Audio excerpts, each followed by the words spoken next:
आज का बाइबल का वचन दानियल का ग्रंथ अध्याय 6 वचन 11 से 26 और आज का सुसमाचार सन लुकस के अनुसार अध्याय 21 वचन 20 से 28। दानियल का ग्रंथ अध्याय 6 वचन 11 से 26। जब दानियल को पता चला कि निषेधाज्ञा पर हस्ताक्षर हो चुका है तो वह अपने घर चला गया। वह अपने कोटे में यरूशलेम की ओर खुलने वाली खिड़कियां थी। यहाँ अपने रिवाज के अनुसार वह प्रतिदिन 3 बार घुटनों के बल अपने ईश्वर की धन्यवाद की प्रार्थना पढ़ता था। कुछ लोगों ने दानियल के यहाँ पहुँचने पर उसे अपने ईश्वर से प्रार्थना और अनुनय विनय करते पाया। वे राजा से मिलने गए और उसे राजकीय निषेधाज्ञा का स्मरण दिलाते हुए बोले, राजा, क्या आपने ये निषेधाज्ञा नहीं निकाली कि 30 दिनों तक जो कोई आप को छोड़कर किसी भी देवता अथवा मनुष्य से प्रार्थना करेगा वह सिंहों के खड्ड में डाल दिया जाएगा। राजा ने उत्तर दिया, यह मेदियों और फरीसियों के अपरिवर्तनीय कानून के अनुसार सुनिश्चित है। इस पर उन्होंने राजा से कहा, दानियल यूदा के निर्वासितों में से एक आपके द्वारा घोषित निषेधाज्ञा की परवाह नहीं करता। वह दिन में 3 बार अपने ईश्वर से प्रार्थना करता है। राजा को यह सुनकर बहुत दुख हुआ।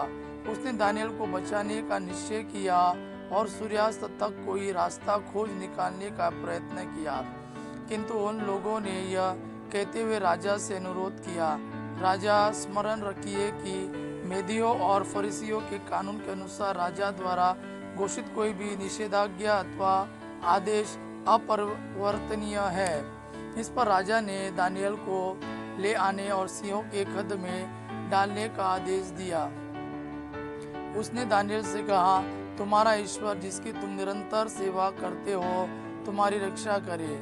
एक पत्थर खड्ड के द्वार पर रखा गया और राजा ने उस पर अपनी अंगूठी और अपनी सामंतों की अंगूठी की मोहर लगाई, जिससे कोई भी दानियल के पक्ष में हस्तक्षेप न कर सके।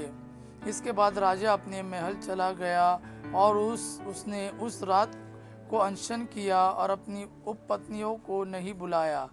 उसे नींद नहीं आई और वह सवेरे पौ पड़ते ही उठा और सिंहों के खड्ड की ओर जल्दी जल्दी चल पड़ा। खड्ड के निकट आकर उसने दुख भरी आवाज में दानियल को पुकार कर कहा, दानियल, जीवंत ईश्वर के सेवक, तुम जिस ईश्वर की निरंतर सेवा करते हो, क्या वह तुमको सिंहों से बचा सका? दानियल ने राजा को उत्तर दिया, राजा, आप सदा जीते रहे। मेरे ईश्वर ने अपना दूध बेचकर सिंहों के मुंह बंद कर दिए। उन्होंने मेरे कोई हानि नहीं की, क्योंकि मैं ईश्वर की दृष्टि में निर्दोष था। राजा, मैंने आपके विरुद्ध भी कोई अपराध नहीं किया। राजा आनंदित हो उठा और उसने दानियल को खड्ड से बाहर निकालने का आदेश दिया। इस पर दानियल को खड्ड से बाहर निकाला गया।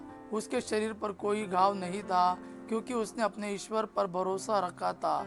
जिन लोगों ने दानियल पर अभियोग लगाया था, राजा ने उन्हें बुला भेजा और उनको अपने पुत्रों तथा पत्नियों के साथ सिंहों के खड्ड में डाल देने का आदेश दिया। वे खड्ड के फर्श तक भी नहीं पहुंचे थे कि सिंहों ने उन पर टूट कर उनकी सब हड्डियां तोड़ डाली।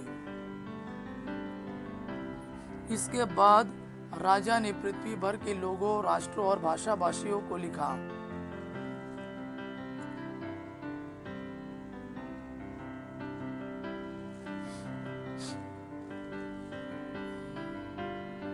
आज का सुसमाचार सन लूकस के अनुसार अध्याय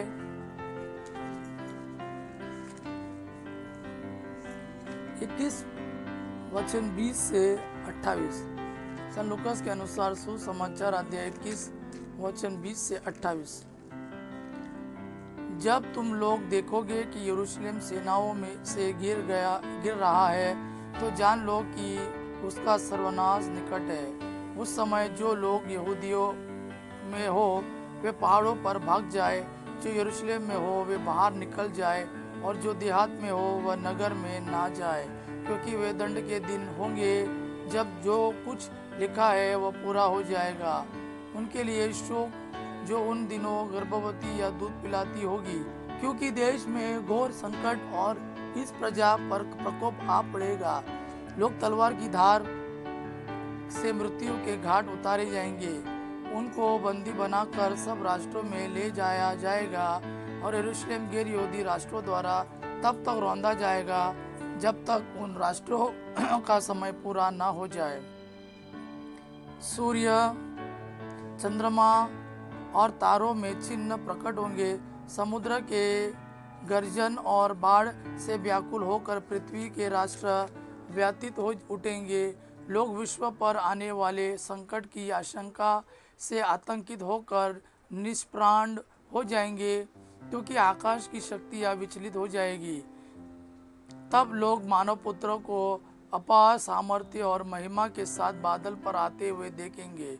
जब यह बातें होने लगेगी तो उठकर खड़े हो जाओ और फिर सिर ऊपर उठाओ, क्योंकि तुम्हारी मुक्ति निकट है। यह प्रभु का वाणी है। प्रभु को धन्यवाद।